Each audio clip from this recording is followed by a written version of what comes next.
Let me begin by wishing everyone a healthy, sweet, and abundant year. Blessings and everything material and spiritual, all in the best of health, whether it's children, whether it's livelihood, whether it's personal growth, everything that your heart seeks and desires. May this be a year of personal and global redemption. If you could ask for anything, you want, what would it be? This is the provocative question and title of this week's discussion. And it comes specifically in this time period, because that's exactly what this time is meant to serve as an ability and a challenge to us, to actually look inside our hearts and souls, what it is that we truly seek, what it is that we truly want.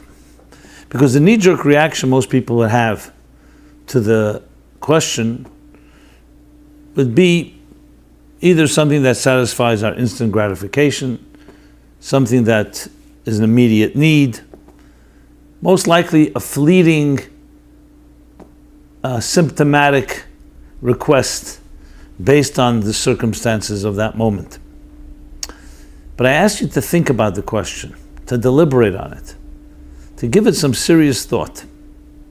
And upon deeper reflection, there's no doubt that you'll recognize that the key to answering the question is really to looking at what really matters. What is a core essential issue as opposed to a superficial one? So again, the question is, if you can have anything you want, what would it be? If you could ask for anything you want, what would it be? There's a classic story, analogy, given about a person, an individual, who was very successful, a very God-fearing, a very fine, refined person with a beautiful family. And as it is the case in the story with Job and other sufferers in history, the challenging angel came and said, listen, God, here's a person, he's blessed with all these good things. That's why he's so God-fearing and that's why he's such a fine person. Let's test him and challenge him, take away his gifts, and let's see then, when he's put up to the test, what he's made of. And so indeed that happens. Everything is taken away from him. His wealth, his family, his health. And the only thing he's left with is his own body. And even then, he's struck with a leprosy, with a terrible itch all over his body. Long story short, finally there's a voice of mercy in heaven that says, you know what? You've suffered enough. Let us grant him one request. And a voice comes to him and says, ask for anything you want and you will be granted that request. At that precise moment, this individual had a terrible itch on his back. You know those itches that you really like, it completely consumes you. So at that moment, what did he ask for? He asked for a back scratcher, for a shard, to be able to reach the scratch, so he can, to reach the itch so he can scratch it. And his request was granted, of course. This is what usually happens with us when someone says, ask for something. We don't think long term, we don't think the big picture, we think what is it that we immediately need? And immediate doesn't always mean this moment, it means where's our head at? And most people would answer, give me a lot of money. Give me a lot of possessions. Some type of material request that, if you think about it, is not going to last long, and you've already given up your request. So we are challenged when a question like that is posed to us to determine what is it that we really stand for, and what is it that we really want. If you can ask for anything you want, what would it be? So of course, once this introduction is stated, most people would say, okay, then I'll ask for something that's not so immediate, something a little more permanent. What could that be? Many people would say happiness. But happiness is a result of something. If you were just given a gift called happiness, how could you sustain it? Good, you can ask for a happy disposition. That is definitely a very good request, and would probably go up there as one very, very legitimate type of request. But obviously, I'm not coming away here with giving you one answer. The challenge here is that you should find the answer for yourself. Obviously, I will discuss this more at length, but the real key goal here, the real objective here, is that you should think about it in that context.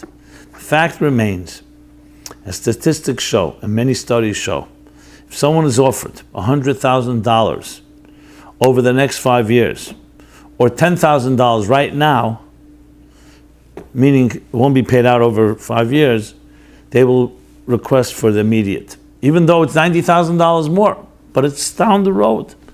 There's something about the compelling here and now that consumes us. And that's why we can spend millions, if not billions, if not trillions of dollars on what? On the thing like food, which lasts seconds. The taste of a good food lasts seconds before it becomes mush, and it's an equalizer. Any food going into your mouth becomes the same type of mush that gets digested.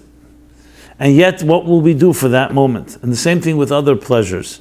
I just use that as an example. So as much as our minds and our cognitive skills, cognitive faculties tell us that there's more to life than the immediate, that is what we gravitate to, because that's what we're accustomed to. So in a way you can say that a human being really is made up of like two parts. There's a part of us that is the survivor, and therefore looks and seeks things that are going to be necessary for your particular survival. Person's need of oxygen, air to breathe, food and drink to consume, a home to live in, shelter, clothing and garments to protect ourselves. So these are all needs, and they're very important needs, especially when a person is in a dangerous situation or subject to exposed and vulnerable to the elements. We definitely need these elements, and they become the most. We need these so-called resources that provide us the protection, the shelter, the sustenance necessary. When it comes to transcendent things, many people would say it's very beautiful to have a transcendent experience, but it's not a necessity. I could live without it. I can't live without oxygen. I can't live without food and drink. I can't live without a home. I can't live without clothing and other items. There are luxuries, but there are necessities. So when we say, if you could ask for anything, make sure our necessities are there. However, necessities is about surviving, and yes, it's true, keep you alive, you need these elements. But what really makes a human being is more than just the survivor, is that we indeed seek out things that are more transcendent. So we really have a conflict. If you think about it, it's a conflict between these two voices. I've spoken about this many times in the context of like the example, the analogy of the flame and the wick.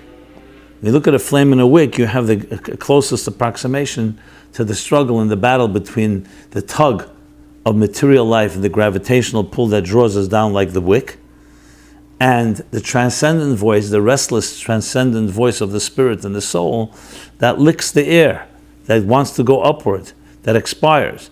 And there's a struggle. If you look closely at a flame, you'll see the flame struggles with the wick. The flame wants to continue to rise, but the wick, in a sense, is telling it, stay here, stay grounded. This is an analogy for our body and soul. It's an analogy for our material needs and our spiritual needs. And for a person to be complete, it's not just enough to feed our bodies, we also need to feed our souls. But how do you feed your soul? A soul is not sustained by food and water. Soul is not sustained by oxygen or garments or shelter. Soul is sustained by spiritual activities, by spiritual energy. And when you have the soul nourished, that's when you really have the complete picture of a human being in ability to really reach the highest places one can reach. So to give the first level of this answer would be essentially that if you were able to ask for anything, what would it be? Would be ask for the eternal. Don't ask for the temporary. because the temporary comes and goes, and you'll need to ask again. Ask for the eternal, you get the eternal, then you have the foundation upon which you can build everything. It's interesting, when King Solomon was granted that, was offered that he can ask for anything, what did he ask for? Not wealth, not territory, not many other of the items that a king would want to have. He asked for wisdom. And with explanation, because if you have wisdom, you'll know how to ask for everything else, you'll know how to gain everything else. And he was granted the wisdom. So that definitely fits into the answer, to ask for the wisdom to know what to ask for, the wisdom to know how to acquire things that you need and beyond what you need. But I want to take it even a level further. One of the Psalms that we say, in the beginning of Elul, if you follow the 60-day book, you'll know that every day is a workbook that goes from the month of Elul, which was the preceding month, the 30 days that prepare us for Rosh Hashanah, Yom Kippur, and we'll continue the next 30 days of the month of Tishrei, the Hebrew month of Tishrei. So beginning of Elul, there's a verse, Psalm 27, that we all say every day. And this is said throughout the holiday season, all the way till Hoshana Rabbah. And in the beginning, the Psalm begins, L'David Hashem Eri, V'yishim emi ira. Let's translate it. L'David, by David, the Lord is my light and my salvation. Whom shall I fear? And then he continues, and I'll just translate. The Lord is the strength of my life. Whom shall I dread? When evildoers approach me to devour my flesh, my oppressors and my foes, they stumbled and fell. If an army were to beleaguer me, my heart would not fear.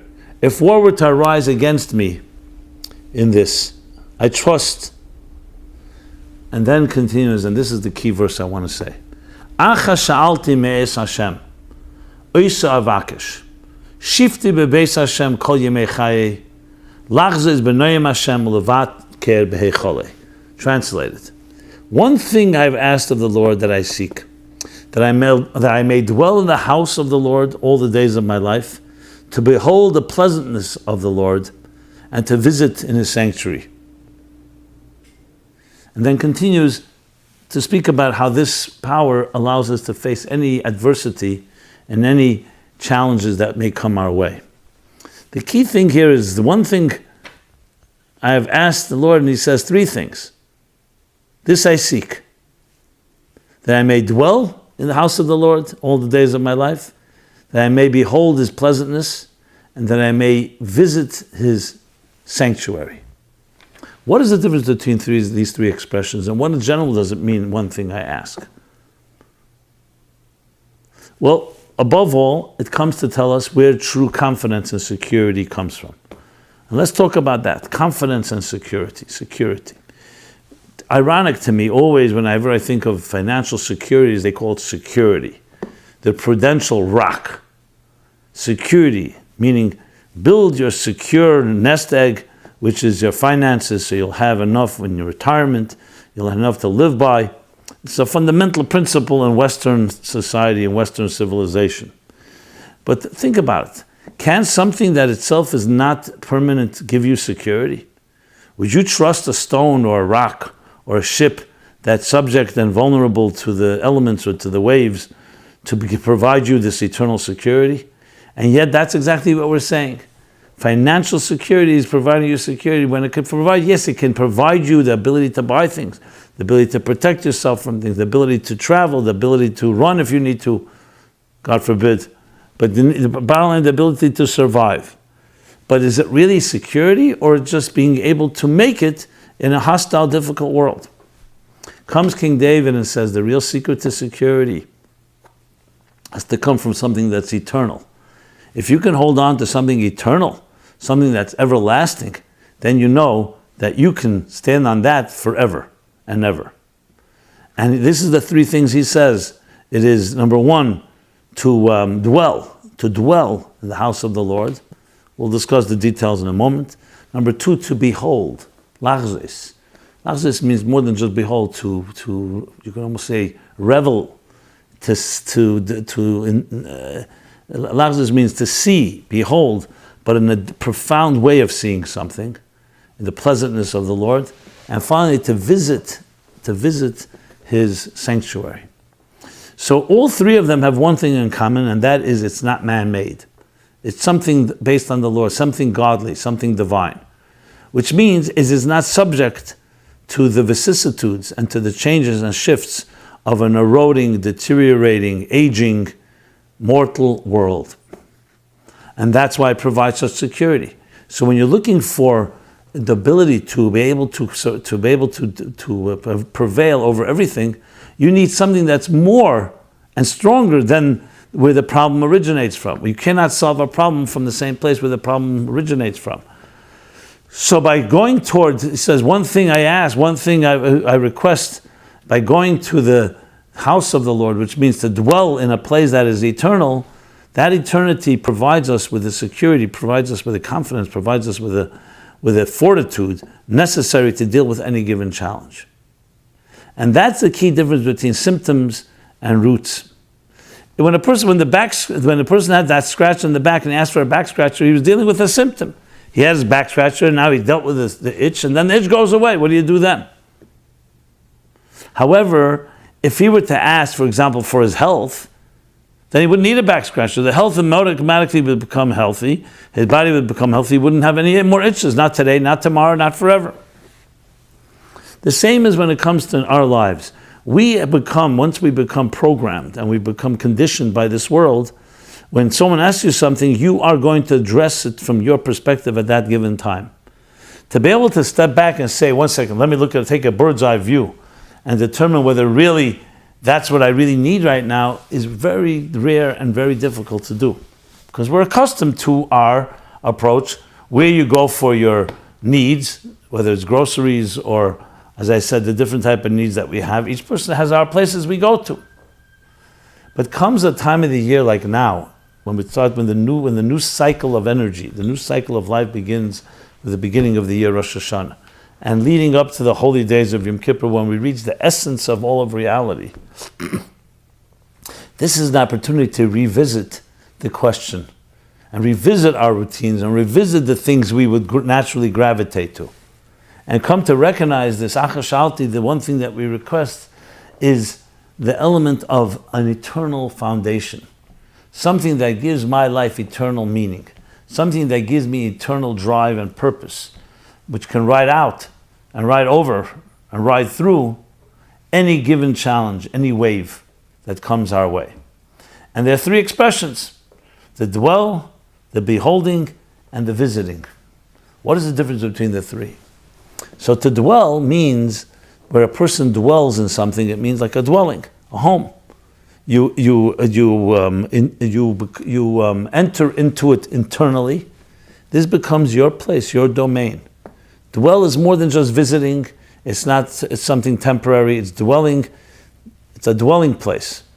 But where we're not dwelling in a physical home, we're dwelling in the house of the Lord, which means, essentially, of course, it means the temple, the holy temple. But we know that the holy temple, when it says in the Torah, what it says is, build for me a holy sanctuary, and I will rest among you. So the real temple is the temple that is each one of our bodies, each one of our organs, each one of our limbs and faculties, and we turn that into a dwelling place for what? Not for temporary materialism, but for eternal divinity. Not for short-lived or short-term gains, but for long-term and even eternal values. So if you were this question, you can ask for everything you want. What would you ask? What would it be? Think about it. Again, most people, as I said, would gravitate to money or other material things. But what we really should be gravitating to is the eternal, which automatically brings everything else. So dwell. The first thing is dwell in the sanctuary. The next is to behold. Behold is not dwelling. Behold is looking at something beautiful, a beautiful sight. What is that in this context? We have different senses. One of the most powerful, and maybe the most powerful sense, is vision. Vision captures something like sound cannot capture, and the other senses we have, taste, touch, and smell, do not capture, because there's something, a truth, a resonating truth, that when you see something, Now it's interesting, you can see something you don't understand. You can also see something you don't dwell in. You're seeing it like from a distance or from close up. But what seeing does, it creates a type of resonance of truth of that thing that you're seeing. When you dwell on something, you're there, you're in it. You're in the moment, you're in the zone, you're in the space. When you behold something in lachzes, which is more than just behold, it means a deep type of look. You take a very deep peek, a very deep vision in whatever it is that come your way. That creates a connection to something that's beyond our structures. It's not dwelling, it's not a dwelling place, it's a vision, it's a beholding. And that's the second element of the transcendence that allows us to get beyond the here and now, and becomes part of that, answering that question, what would you ask for? And then finally, there's the third thing, which is visiting your sanctuary. Now you could say, 1 second, didn't we just say dwelling in the house of the Lord, and now we're saying visiting? Visiting suggests not permanent, it's a visitor, a passing through. And in that sense, it seems to be a contradiction. But the key word is heichole, your sanctuary. Earlier it says in the house of the Lord is the general temple, which was built like a microcosm of the human being. As Nachmanides and the Shalah and Rabbi Bachaya and others have already enumerated how each one of the limbs and organs of a human being reflect in the temple. And that's why there's a book called Torah Se'ela from the Ramah, Ramoshe Isulish. Ramah was called the mappa, like the tablecloth of the Shulchan Aruch, of the Code of Jewish Law. So he wrote a book called Torah Se'ela, which goes through every graphic detail of the temple and explains it Kabbalistically and mystically. So it's not just a technicality, it's very much a fundamental part of our structure, just like the human body has a mind, and we have a heart, and we have legs, which is essentially the cognitive, the emotional, and we'll call it the practical, the faculties. Same thing, the temple is made up of 3 parts. The Holy of Holies, that corresponds to the mind, that's where the Aron HaKodesh, that's where the Holy Ark would rest, and that's where the Torah was placed, together with the second tablets and also the broken first tablets. All there. So because that is the Holy of Holies. Then comes the section called Kodesh, the Holy. There you had the tabernacle of the bread, that corresponds to the 3 pillars, chesed, kindness, bread. And the next is the menorah, which was light, bringing light to the world. And the third was the altar, the inner altar, which corresponds to the heart, the emotional connection to the divine. But when we talk about, in the context of what we're discussing, the dwelling place that we enter, that we desire to dwell in the house of the Lord, we're talking about all 3 dimensions. So therefore, when we discuss this whole idea of requests, what we're requesting, we're looking to create within our system, because you can say, listen, you have a mind, you have a heart, you have actions, and they're dedicated to work, they're dedicated to enjoying yourself, they're dedicated to different pleasures and entertainment. But we're saying no. We're saying, one thing I request, and this I seek, is to enter, to dwell on the house of the Lord. The house of the Lord, to dwell that all parts of us, our mind, our emotional conditioning, our cognitive conditioning, our emotional conditioning, and our action-based conditioning, our basic functions, should all be directed toward a dwelling place, a home for the divine. Imagine your mind is a place where God can rest. Same thing with your heart, the same thing with your behavior, your actions, your behavioral conditioning. And then comes, as I mentioned, lachze is to behold the pleasantness. So pleasantness is already something, the pleasantness of the Lord, is something that's not as tangible. Because what does the pleasantness mean? It means a pleasant, refined, beautiful life. That's what it means. So the first deals mostly with the faculties, where you're elevating yourself to a place that is indeed transcendent and beyond the here and now, and therefore eternal.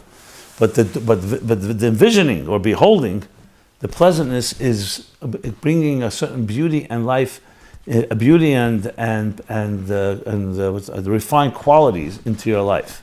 You find people, for example, that are very spiritual, They're very connected to higher things, but you don't always see that they're pleasant. They can be very intense, they can be very harsh, they can be very critical. Pleasantness is a critical element in anything. When you ask somebody for a favor and you do it pleasantly, everything changes. If you ask for that same request to somebody who may owe you something, they may do it begrudgingly, but there's nothing that beats pleasantness to be pleasant. It's something to work on. And that's the second request, the second part of this one request, and that is lachzes, to behold the pleasantness, lachzes b'noyim Hashem, to behold the pleasantness of the Lord. And then will come the third section. Now, pleasantness, I want to add a few more things about that. In a sense, asking God and saying, I'm too bitter, I'm too broken, I'm too negative about things. I want you to allow me to have a smile on my face. I want you to allow me to be able to, at times, I don't say the word escape, but transcend the moment and being able to just be a pleasant person. You meet many people, they're just not pleasant. They have anger in them, they have resentment. They usually go back to childhood, and they just have their very, very negative attitude to things. Obviously, our discussion here is meant to counter that balance by bringing up the fact that you can be a pleasant person if you behave that way. Sometimes you have to fake it. Be nice, be pleasant. The aplomb is basically dignity under duress. When you're not, there's no duress, there's no tensions. So being pleasant is not a great achievement. Even though even then some people have the challenge. But when you're dealing with stress, you're dealing with challenges, that's when it really arises. So where do we ultimately learn the deepest form of pleasantness is from God himself. That's why the pleasantness in the ways, expression is the pleasantness, to behold the pleasantness of the Lord, which is lachzes b'noyim Hashem. Noyim is also sweetness. And you're beholding it, you're perceiving it, you're relating to it, and you're, of course, yearning for it. Then comes finally the third part, where he says, that it's to visit his sanctuary. Now, we're not talking about, no longer, before, it was spoke about the house of the Lord, the general house, as I said, the mind, the emotions, and the behavioral. Three different vessels and containers within the heart section, but overall it's three: Chabad, Chagas, Nehi, the cognitive, the emotional, and the behavioral. But now we're talking behechel kodshe, behechel, exact language, levaka behechole. Sometimes behechel hakodesh. Hechel is the actual sanctuary. It's actually the place, the kodesh, where the holiest things took place. Sometimes it refers also to the holy of holies. But you're no longer talking about the general temple in general. So, and here, therefore, we say visit, we don't say dwell. Because dwell,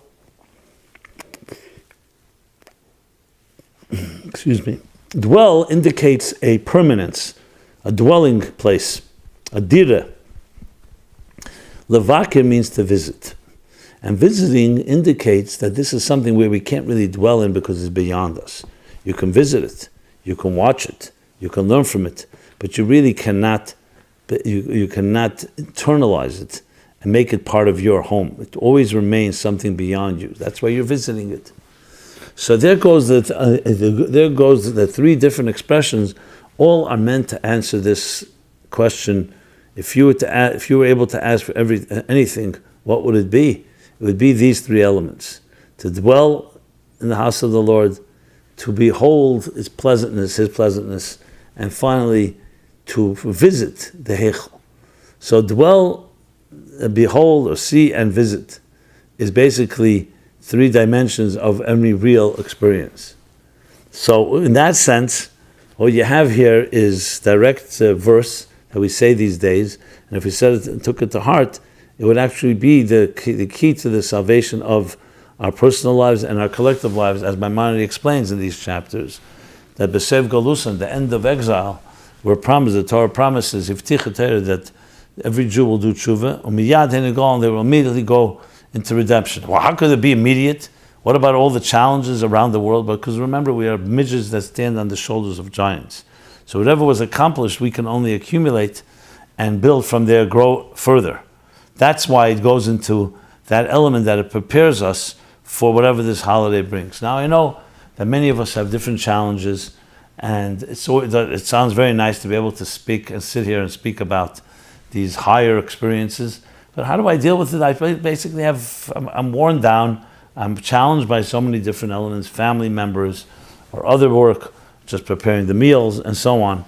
And he's telling me all these ideas about transcendence and about getting beyond your needs and going into a world that is a world of the soul or the eternal instead of the temporary. So it's a message, but how long can you study this and discuss it again and again? Well, the answer, my friends, is it's never enough, because we're dealing with a real struggle. We're dealing with a real challenge. First of all, many people won't even embrace or acknowledge anything I've said here, because they'll say, what are you talking about? The creation of 5,778, that's just around the corner. And Darwin proved that species have been evolving, as if that's a contradiction. I never understood the contradiction. But bottom line is, don't tell us what to do. Exact opposite of the Torah that says, because you study this universe and you've seen its beauty, you've seen its science, now you understand to appreciate what I ask you to do. That doesn't exist in the Iranian system. Doesn't exist, that concept. So how do you get them to rattle the tree, so to speak? How do you get someone in that state of mind to be able to transcend and get to a place where you go to a higher place than just your own survival? Well, that's why we go into our souls. And there's an expression in the Zohar that says, when your soul is more powerful, your body is weaker. When your body is more powerful, your soul is weaker. Now, this should not be misunderstood as being, God forbid, a person's health or a person's physical strength is a contradiction to spiritual growth. It means that when you indulge, and you indulge in your needs, and you indulge in your material survival, then it distracts you from what you need to be doing in reaching a higher place. And the same thing, the opposite. When you're strong in the transcendent dimension, it automatically weakens the hold of materialism in our lives. But this comes to the key point that is critical in mystical, Jewish mystical thought. In some schools of mysticism, the key is reaching transcendence, spirituality, and ignoring and rejecting the body and its limitations. In Judaism, we don't say that. We say that the spirit and the matter and spirit are equally distant from the divine. They're equally distant. And the key to real growth is not asceticism and denying the material, but it's harnessing it and recognizing that it has even more powerful energy than we could ever imagine. And how do you harness it? The soul has to direct the body. The soul has to direct the body, and like a captain of a ship, and give it the vision and the direction and guidance that's necessary. And then it reveals that power within the body as well, within the material as well. So the real approach then is not asceticism or denying the material, it's fusion. It's the fusion between matter and spirit, between body and soul, in a total seamless fusion. And that's when we say a world that will be filled with divine knowledge as the waters cover the sea. Waters cover the sea means there is a sea, there's a seabed, and there's earth there's land, but it's completely submerged with the knowledge of God, like waters that cover the sea. And that's where you start getting the combination of both elements, that you have not just the survival element, but also the element that is transcendent. And most importantly, that they get fused together. They get fused together in the fullest sense of the word. So in a way, you can say, when you go back to the three expressions, to dwell, to behold, like with our vision, and to visit, you can say that the visiting is obviously you're visiting something that's beyond you. Whereas when you dwell in it, it's not so much beyond you, it's within you. And the middle level is the idea of beholding. When you see something, is it internalizing it or is it beyond you? To use the language of Kabbalah and Hasidic thought, that we have transcendent experience like a makif that surrounds us, and then we have internal experience that imbue and that are immanent and are internalized within us, internalized. So when you think of it, dwell is an internal thing. Visiting is an external thing, external meaning it's transcendent, because you can't own it, you can't dwell in it, but you visit it.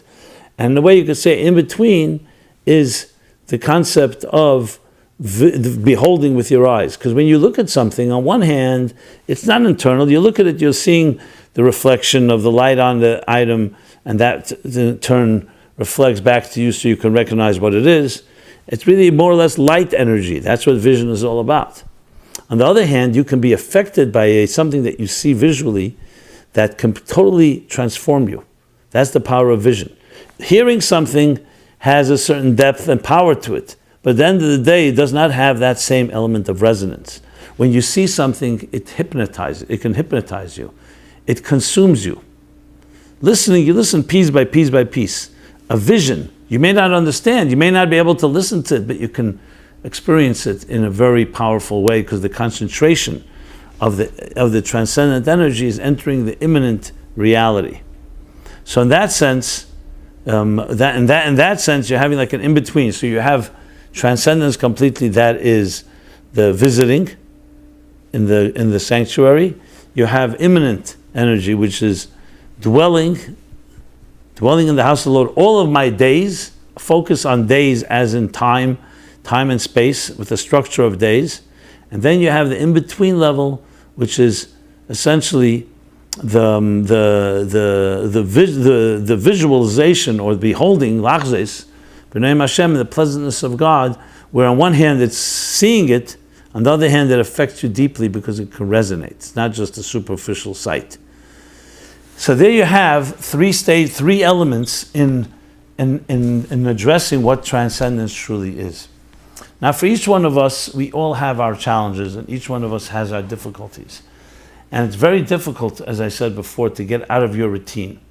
Your routine, someone will say, okay, let's start meditating on Moda'ani or on Biyot Chav Keduchi or other prayers, or even this one, L'David Hashem Eiri, where we talk about the one request and the three dimensions about dwelling, beholding, and visiting. But the fact of the matter is, we have our real challenges on a very basic level. So the point here is not to overwhelm us with a whole new perspective, but rather just to put that focus of what really matters. And it would be an excellent exercise for each of us to try this out with your homes. Ask your wife or your husband, your spouse. Ask your friends, ask your children, ask your grandchildren. As we go to Yom Kippur, ask them, if you were to ask for anything, what would it be? And provoke this question, this compelling question of determining what is important. You'll be surprised how people will answer superficial answers time and again, because it's obviously a question that can't be answered lightly. You have to think about it if you're going to answer with integrity, and it's challenging. And it's challenging to the point that it could actually create even disagreements.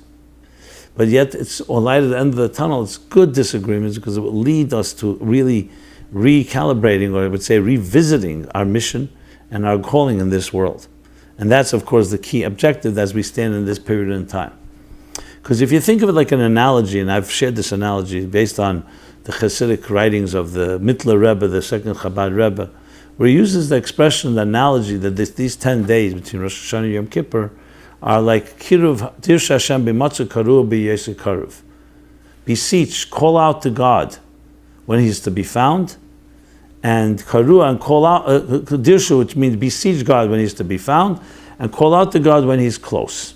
So the obvious question, what do you mean God is always equally close to us? There's no such thing as being on a higher level, you're closer to Him.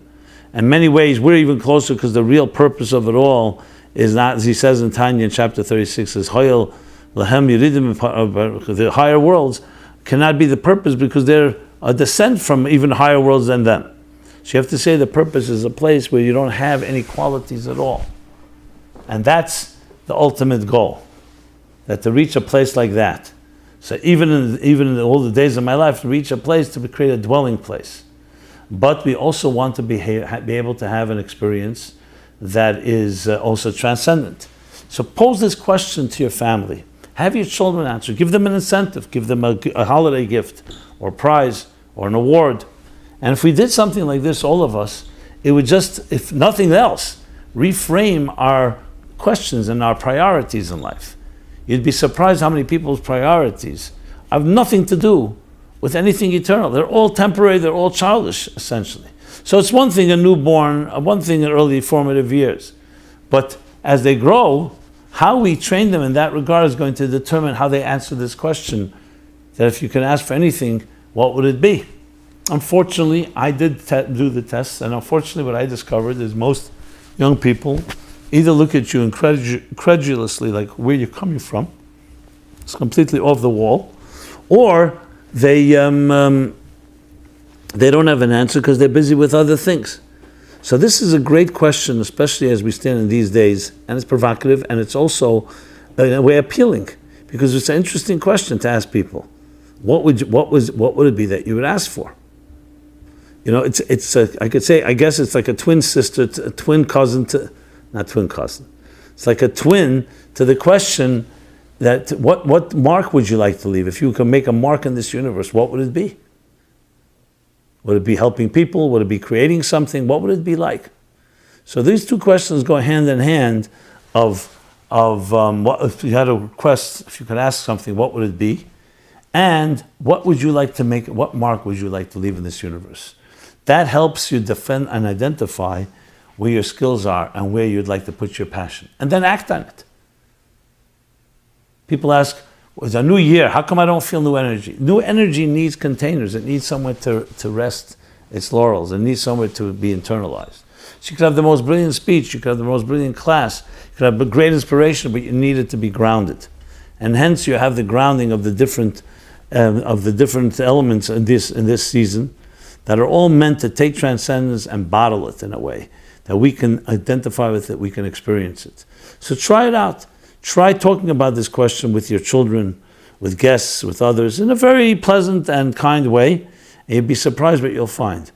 You'll find the importance of the vitality of this type of thought to people of all walks of life, I should add. Not just Jewish people, to all walks of life, because everybody is in need of transcendence as well as immanence and internalizing it all in our personal lives. So, my friends, in sum, when you talk about the idea of one request or many requests, what would it be? Immediately look to eternal things. Do not look to temporary things. It would be ridiculous to ask for them, because once you asked, you've gotten, and then you have basically drained that resource. So you don't want to ask if someone says, do you want water from a well? Say, no, I want the well. Do you want to learn how to fish? Do you want fish, or you want to learn how to fish? I want to learn how to fish. Always look for the thing that brings the rest of it there. That's the key in the order of any type of logical request. So as we wind down these days, each of these days is a countdown toward Yom Kippur, which will be coming Saturday, Shabbos, this holiest day of the year, which in this case supersedes even Shabbos in the case that we don't eat and drink and we don't have festive meals, even though Yom Kippur is not for negative reasons, like Tisha B'Av, the saddest day of the calendar, but it is abstaining because we're like angels, Malachim. And Malachim and Amelech actually have the same letters except the Aleph. So we are like kings, Mamlechas Kohanim, kings, Mamlechas Kohanim, a king of priestly kings. And as a king, there's a certain dignity that you carry yourself with. You don't want to be caught, even privately, hiding or avoiding a situation because it's uncomfortable. You also don't want to become uncomfortable when the predator is around, and that you are able to not have the fears of being able to expose something that is negative.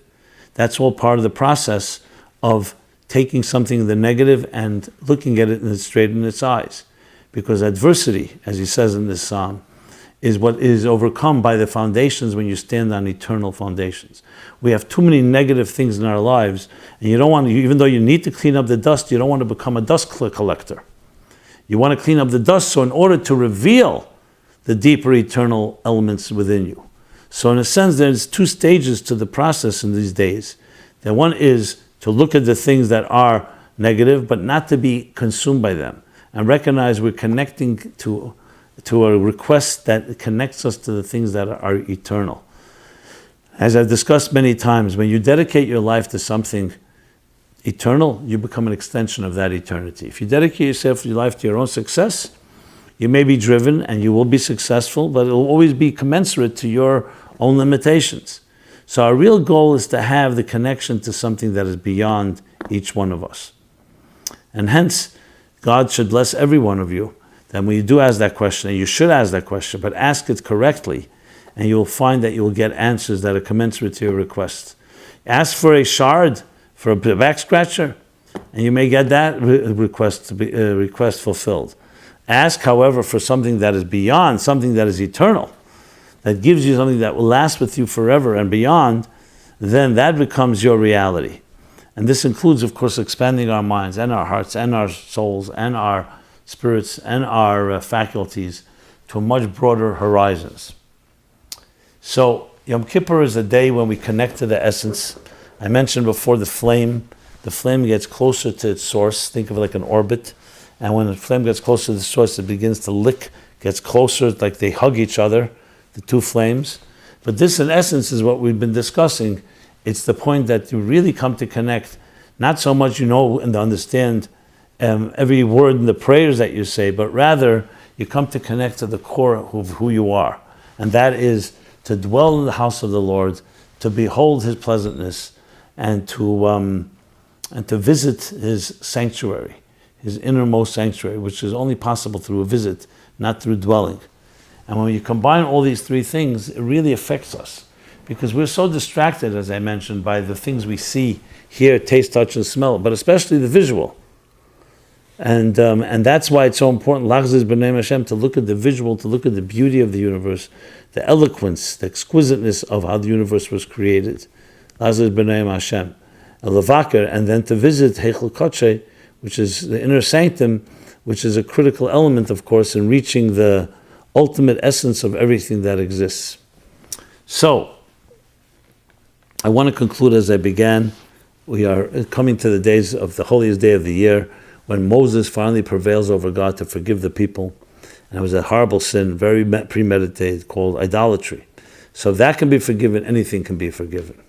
So may we all do our part in gaining this forgiveness. Forgiveness can be on something negative. It could also be on not doing as much as you should be doing. That's all. You could have reached more, and you haven't, so that time is not fully used. So we should actually use this time to correct all that by being introspective and honest, and also look into our children to see what we can do to inspire them, each according to Chanech Lanar Al Pi Darkei, each according to his or her way. And that is a key element. I'm not looking to convert anybody. We're looking to help people that recognize what is their core connection and their core essence of what is really like. As I discussed last week, the Michelangelo statement that we all have the angels trapped in the marble within us. So we don't have to go look for it. We have to carve and set her free. That is the angel. But it's there. You have everything you need to live the happiest possible life. Everything you need to be able to fulfill and actualize your great potential. And everything you need to connect with others as well as with God in building a foundational element, an eternal foundational security that can not just withstand storms, it transcends every change and every vicissitude and every mood, and allows us to connect to that which is beyond all these fluctuating changes in our reality. So we conclude by saying, this should be a blessed, may you be sealed in the house of life. Did I say the house of life? May you be sealed in the house of sealed in eternal life, in the book of eternal life, in a way that we dwell in the house of the Lord, and we envision and we behold the beauty and pleasantness of the divine, and we visit the Heichel Kodshe, meaning even that which is beyond, we stand in awe of, because it's beyond even being beyond. So until next Wednesday will not be a class because it's already Sukkot, as well as the next Wednesday after that. But we will resume, in other words, in 2 weeks, in 3 Wednesdays from this class. So this has been Simon Jacobson speaking to you about, if you could ask for anything, what would it be in this particular time of the year, And may your blessings and may your prayers and requests be fulfilled into the fullest in a revealed way. And if need be, say to God, I don't always know what I need, but you know what I need. So please, you tell me, you bless me with the things I need. And all of us together should experience the personal redemption and collective redemption when what will be redeemed will be redeemed, this life within the superficial, immediate here and now that so many are consumed with, and allows us to connect to a place that is beyond time and space, beyond. So even as we dwell in the house of the Lord all my days, we say, Kol yemei chaye, yeah, all my days, all the days of my life, that even the days are permeated with that which is beyond day and beyond time. Everyone have a very blessed year. As I said, the next class will be after Sukkot, after Shmini Atzeres and Simchas Torah, and it's always an honor to intersect with you, always an honor for souls to commune and connect. If there's any questions you have, any other way we can help, we'd like to subscribe to our various emailings. This is the place to do so, meaningfullife.com/subscribe, and browse around our site. There's plenty of material, including related to these holidays, Rosh Hashanah, Yom Kippur, and as we go into the joyous days of Sukkot, where it says that basically the first half of the month, meaning till the 10th of the month, or till the 15th of the month actually, till Sukkot, is considered Smeli Tachas L'Reishi. Smeli, my left hand was beneath his head. It's all Yom Neroim, it's more days of awe. So though there's Gilu Birada, there's a joy within when you stand in front of the king, but you don't make somersaults, and you don't begin to celebrate in a revealed way. Then comes the 15th of Tishrei, Sukkot, full moon of Sukkot, and with Kesler Yom Chagein, and now we go into the celebratory days. We celebrate that which we were celebrating internally in front of the king. We wouldn't dance and sing, but now we start dancing the joy of what came from Yom Kippur. So the second half of the month is also not an escape into joy. It follows the pain and anguish of Yom Kippur to the point that we gain that forgiveness, we gain that hope that we can achieve anything we set our minds to do. So God bless you all. Everyone should have a very, as I said, blessed year. And until next class, and please stay in touch in every possible way. Be well.